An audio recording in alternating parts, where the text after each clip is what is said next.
So, good morning, everybody. And my name is Lucia Giovannini. And I wake up every morning with the purpose to empower people through positive change so that they may create better lives for themselves and all sentient beings that we are so interconnected with. And I'm also a transformational speaker and author of 13 books, including A Whole New Life, which just launched in the US bookstore.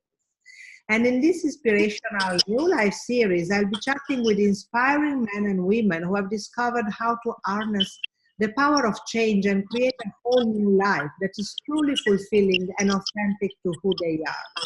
And my next guest on this series is Serena Dyer. And Serena is an inspirational speaker, blogger, and is working to combat child trafficking through several local organizations. And she's the sixth child of acclaimed spiritual guru Wayne Dyer and Marceline Dyer. And she and her father co-author Don't Die with Your Music Still in You. And when Dyer passed away in August 2015, Serena had to learn how to navigate and move through the grief of losing her beloved father. So today I'm really, really excited to chat with Serena on what it was like to grow up with her father's shadow, find and create her own identity, which she managed very well to do, and learn to create a whole new life when faced with one of the biggest loss of life upon her father's passing. So welcome, Serena, and thank you for being part of this series. Thank you. I'm happy to be here. Thanks for having me. It's such an honor and a pleasure. So let's dive in immediately and tell us, Serena, tell us a little bit about your story. How was it for you to grow up with Wayne Dyer as a father, and how were you able to create your new life? Were there any turning points in particular, any challenge? Absolutely. It was definitely, looking back, a unique experience. But at the time, I didn't realize it was any different because I didn't know anything else.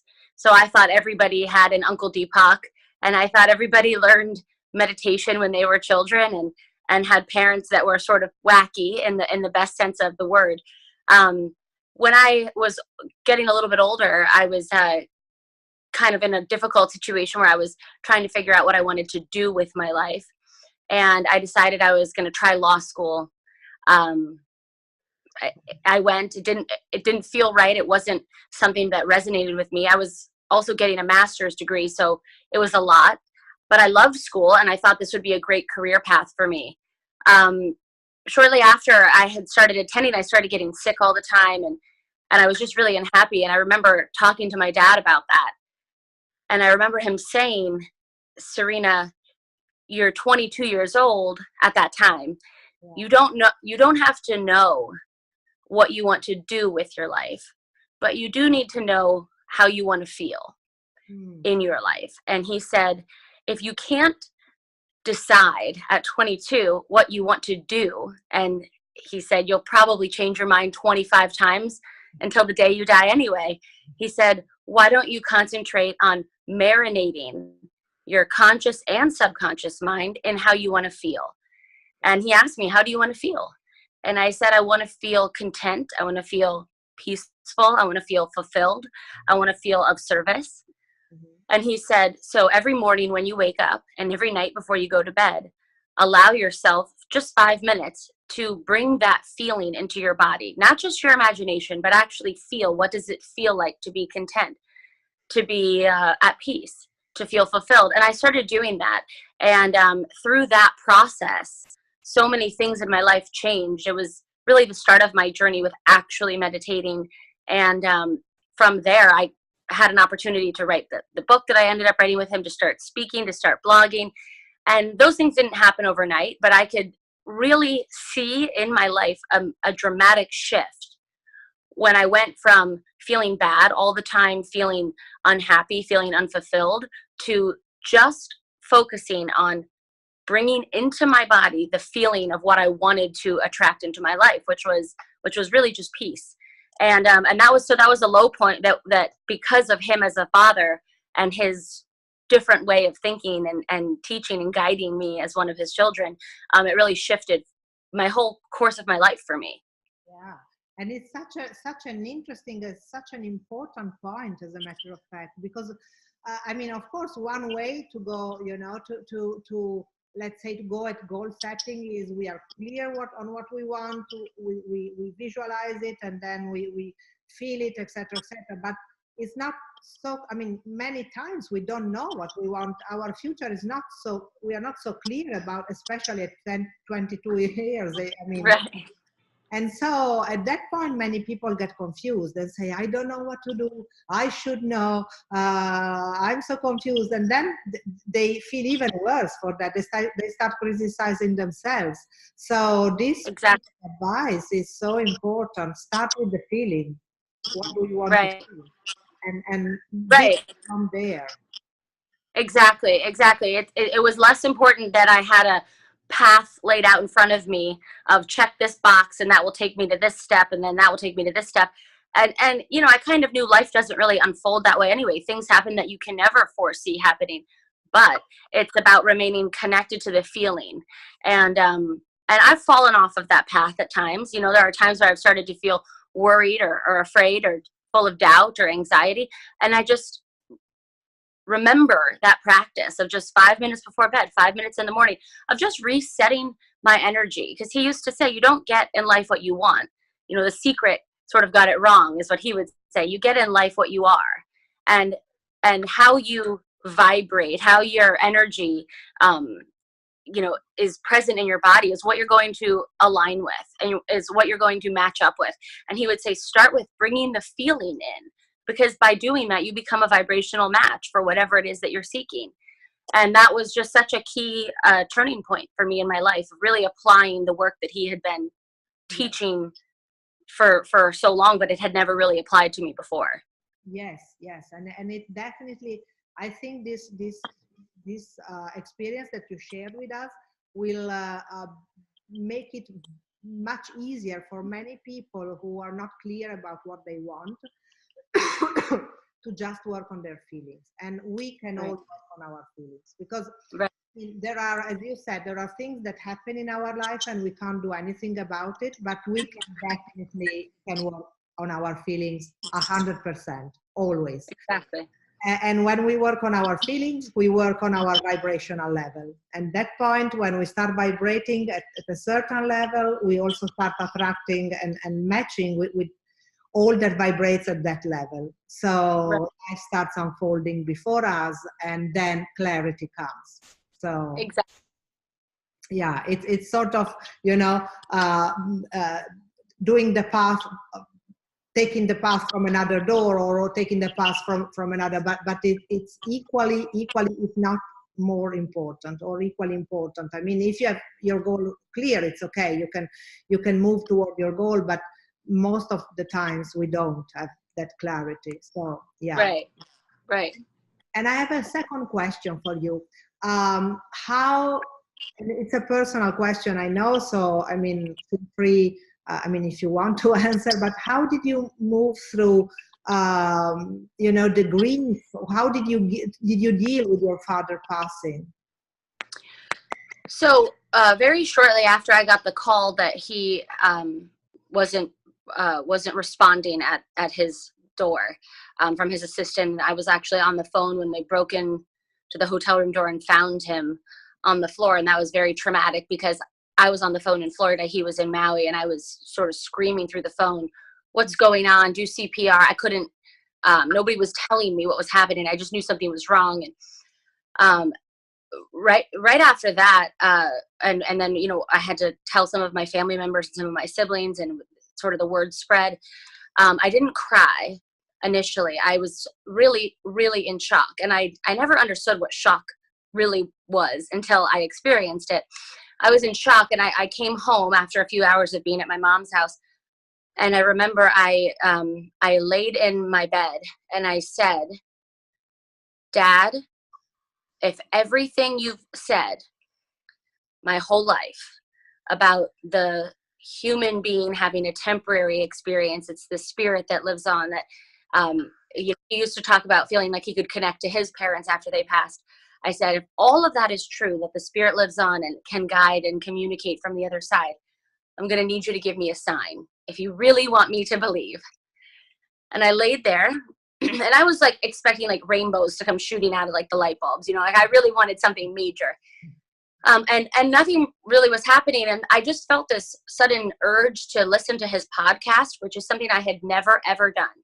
So I typed into my iPhone podcast, Wayne Dyer, and I didn't even know. Sorry, are you there? Did I lose you? Oh, it's probably him messing with us. Yes. I didn't even right, exactly. I didn't even know that there was an app on the phone that just comes with the phone called podcast. So I clicked on the app, I typed in his name, and I just pushed play on the first podcast of his that came up. And it was like 15 minutes long. And it was a nice conversation between him and a young man. And I listened to it, and I found it very comforting.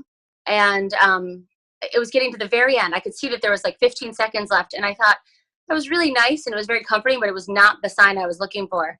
The last 10 seconds or so of the podcast, he says, now, if everybody can take a moment to send my daughter Serena some love, she's going through a hard time. Wow. And I put the phone down and I just started sobbing because the podcast had nothing to do with me. The date that it aired, I couldn't correlate what was happening in my life. It was so random, and just that I felt such an urge to do something I had never done before.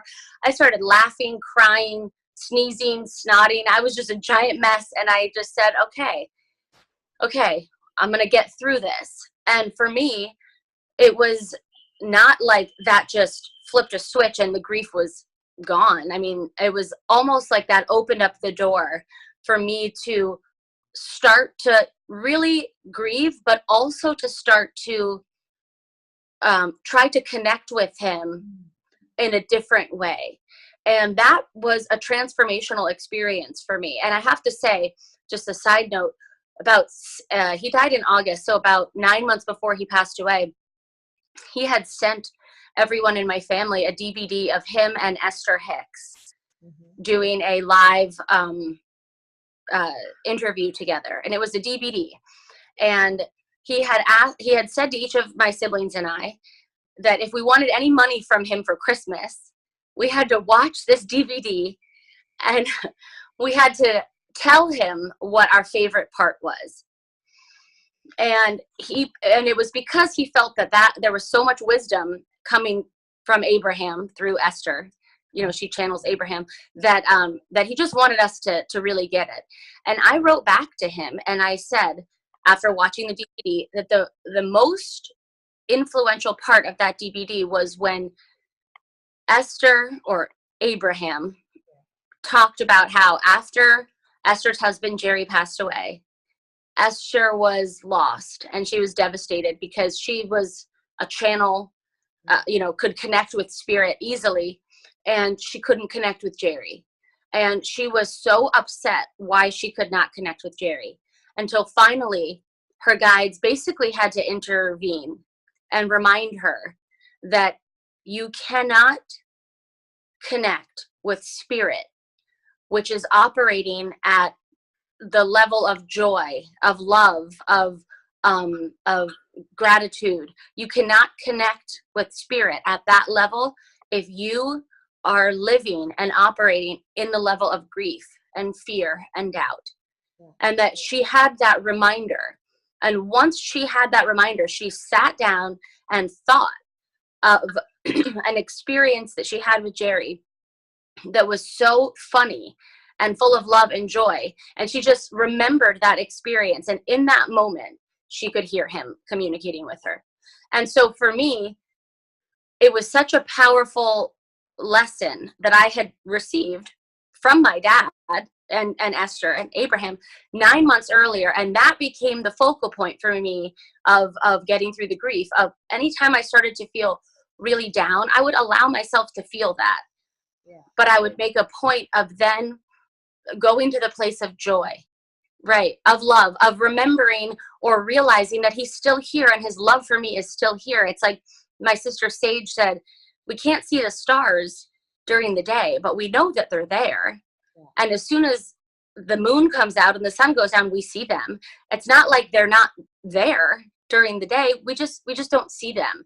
And it was like such a realization for me that if I wanted to get signs from him, connect with him, and not get stuck in grief, I had to align with the love, the joy, the energy of where he now was. And since doing that, or when I do that, I have incredible signs that happen, dreams, connections, just things that happen all the time. And I really believe that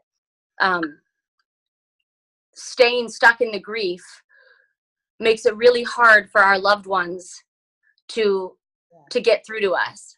Yeah. And there are so many people that feel an obligation to stay stuck in grief, because it's almost like they think if they're happy or they're laughing or they're experiencing joy, right, they're not honoring their deceased loved one. And I'm so grateful that my dad gave me that lesson before he passed, because now I have the understanding that there's no greater way to honor him or connect with him than when I return to a state of joy or love.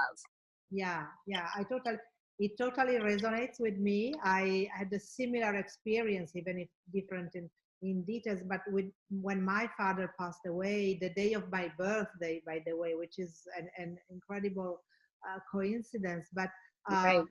it was in Italy, and there was a strike of the funeral homes those days. And so we kept him at home for a while, for at least like 24 hours. And I sat with him, and I was in meditation with him, and I lit candles and incenses. And of course, my personality, I mean, the daughter inside me was grieving, of course. But there was another part of me, a wiser probably part of me, or my soul, who was, I mean, I never felt more peace than in that moment, you know. Right, I felt deep peace, and I felt his presence, and I felt, you know, that and I also asked, give me some signs, and and I got, you know, a little bird coming through the window.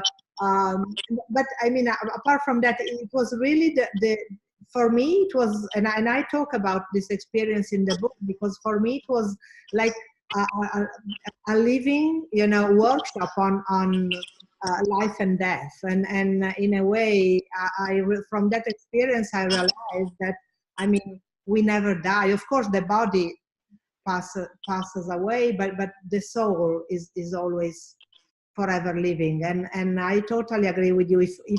If we are able to move from the personality who's grieving to our soul level, who recognizes, you know, the presence of the other person at the soul level, we are always united. If we are able to rise up to that level, there's pure peace. Right, exactly. That's beautiful. I completely agree. Yeah.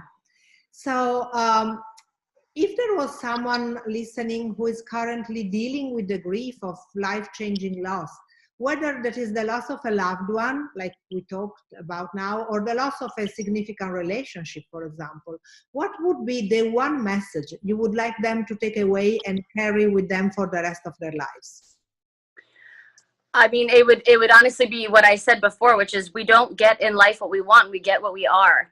And if you are committed to your depression, if you are committed to your grief, if you are adamant that you have to stay in a space of loss, of sorrow, and are only looking at the situation as one of pure loss, then you're only going to find experiences and people and situations that match up with what it is that you're putting out there. And I can say that I didn't just lose my father. I lost my stepson last year, who was 19. Wow. And my husband raised him as a single father his entire life. And I know the difference between grieving for somebody that lived 75 years and had a very full life versus grieving for somebody who lived 19, and you can't help but feel that somehow it wasn't enough. It wasn't enough time. They didn't have enough years. And the difference in that grief is profound.